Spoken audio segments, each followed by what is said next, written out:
Pernah tak anda terfikir tentang kuasa tersembunyi alatan yang ada dalam bilik darjah? Daripada buku teks yang biasa kita pegang, sampailah ke projektor moden, semuanya ada satu tujuan penting. Hari ni, kita nak bongkar sains di sebalik bahan bantu mengajar ni dan kenapa ia sebenarnya sangat-sangat berkesan dalam membentuk cara kita belajar. Okey, kita mulakan dengan satu fakta yang mungkin akan ubah cara anda pandang proses belajar. Kajian tunjukkan, sebanyak 75%, 75% daripada semua maklumat yang kita serap sebenarnya masuk melalui deria penglihatan. Betul tu, 3 suku daripada apa yang kita tahu datangnya daripada apa yang kita nampak. Ini dia perjalanan kita untuk hari ni. Mula-mula, kita akan selami dulu kenapa visual tu penting. Lepas tu, kita akan faham betul-betul apa itu bahan bantu mengajar atau BBM, jenis-jenisnya, macam mana nak pilih yang terbaik, dan akhir sekali, cara guna dan simpan dengan betul. Jom kita mula. Okey, bahagian 1, kuasa penglihatan. Jom kita fahamkan kenapa mata kita ni jadi pintu utama untuk ilmu masuk ke dalam minda. Carta ni tunjukkan sesuatu yang sangat jelas kan? Cuba tengok perbezaan yang ketara tu. Penglihatan memang mendominasi iaitu sebanyak 75%. Pendengaran pula jauh kat belakang, cuma 13%. Gabungan semua deria lain pun cuma 12%. Ini bukti kukuh betapa berkuasanya apa yang kita lihat berbanding apa yang kita dengar atau rasa. Jadi, semua alatan yang kita cakapkan ni ada nama rasminya. Dalam dunia pendidikan, kita panggil ia bahan bantu mengajar atau senang cerita BBM. Asasnya, ia adalah apa-apa saja. Tak kisahlah buku lama ke, komputer canggih ke, yang tujuannya adalah untuk bantu cikgu mengajar dan bantu pelajar untuk faham. Baik, kita masuk bahagian 2. Apa sebenarnya bahan bantu mengajar ni? Jom kita pecahkan lagi apa yang ada dalam kotak alatan seorang pendidik. Secara umumnya, BBM ni boleh kita bahagikan kepada 2 kumpulan besar. Satu yang bukan elektronik. Yang inilah alatan klasik yang kita semua kenal. Macam papan hitam, buku, carta, model. Kumpulan kedua pula yang elektronik, yang perlukan elektrik untuk berfungsi. Contohnya macam projektor, TV dan sudah tentulah komputer.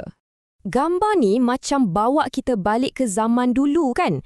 Ini projector slide, salah satu contoh awal BBM elektronik. Mungkin ada antara anda yang pernah guna atau nampak alat ni. Ia jadi bukti yang teknologi visual ni dah lama wujud dalam kelas, jauh sebelum zaman digital lagi. Bahagian 3. Nyata, replika dan idea. Sekarang, jom kita tengok 3 jenis BBM yang paling utama berdasarkan bentuk fizikalnya. Jenis yang pertama ialah bahan maujud. Senang faham, maujud ni maksudnya benda tu betul-betul wujud. Ia adalah objek yang sebenar, yang original, yang kita boleh sentuh dan pegang. Contohnya, cikgu biologi bawa bunga raya betul masuk kelas. Atau cikgu sains guna bikar sebenar untuk tunjuk eksperimen. Pembelajaran jadi lebih real. Okey, yang kedua, bahan separa maujud. Yang ni pula adalah replika atau wakil kepada benda yang sebenar. Cuba fikir, kan tak logik nak bawa gajah masuk kelas kan? Jadi, kita guna model atau gambar. Sebab itulah kita perlukan representasi 2D atau 3D macam ni. Dan ini contoh yang sempurna. Model kendaraan berskala. Ia bukan kereta betul, tapi cukup terperinci untuk kita kaji setiap bentuk dan bahagiannya. Inilah contoh terbaik bahan separa maujud yang bantu kita faham sesuatu yang besar atau kompleks tanpa perlu ada benda yang sebenar depan mata. Dan akhir sekali, kita ada bahan abstrak. Yang ni menarik. Macam mana kita nak ajar pasal konsep yang tak boleh disentuh? Contohnya, konsep kesetiaan, keadilan atau formula matematik. Di sinilah alatan abstrak ni main peranan untuk bantu kita nampak idea dan konsep yang cuma ada dalam fikiran.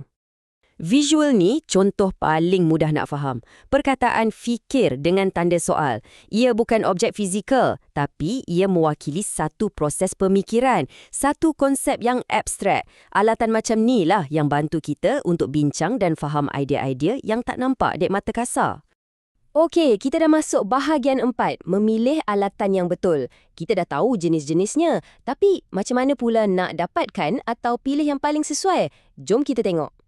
Sebenarnya, proses dia agak mudah. Ada 3 cara utama. Pertama, anda boleh pilih je daripada bahan-bahan yang sedia ada. Kalau rasa macam tak berapa kena atau kurang sesuai, anda boleh ubah suai. Dan kalau memang tak ada langsung yang sesuai, anda sentiasa boleh cipta sendiri dari kosong. Jadi, masa nak memilih itu, apa yang kita kena fikirkan? Kena tanya diri sendiri beberapa soalan penting. Adakah ia sesuai dengan tahap pemahaman pelajar?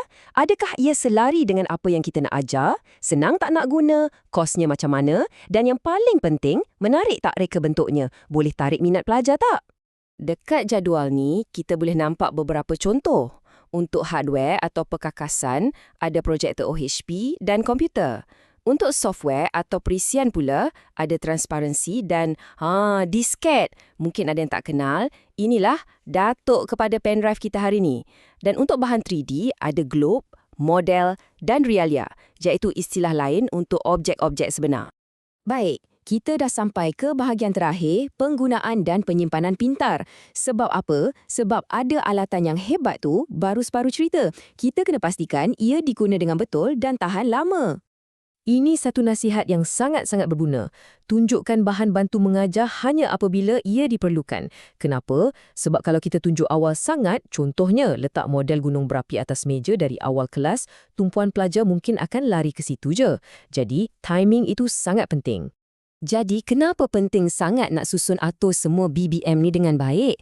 Ia bukan setakat nak nampak kemas, tapi ia pasal jimatkan masa cikgu dan pelajar, elakkan bahan daripada rosak atau hilang, dan bila semuanya tersusun, ia akan galakkan lagi orang lain untuk gunakannya.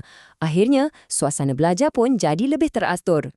Dan seperti yang kita boleh lihat, penyusunan ni boleh datang dalam pelbagai bentuk. Daripada solusi yang besar macam almari khas yang tersusun rapi ni, sehinggalah ke kotak-kotak kit yang lebih ringkas dan mudah alih. Yang penting, setiap alatan ada rumah dia sendiri. Senang nak cari, senang nak simpan balik. Jadi kesimpulannya, apa sebenarnya matlamat akhir semua ini? Tujuannya mudah je, untuk menjadikan proses pembelajaran tu lebih konkret, bukan sekadar teori, supaya ia lebih mudah lekat dalam ingatan dan sudah pastinya jadi jauh lebih berkesan. Sebagai penutup, saya nak tinggalkan anda dengan satu soalan. Cuba imbas kembali zaman sekolah anda. Apakah satu alatan dalam bilik darjah yang pernah anda guna yang betul-betul mengubah cara anda melihat dunia? Cuba fikir-fikirkan.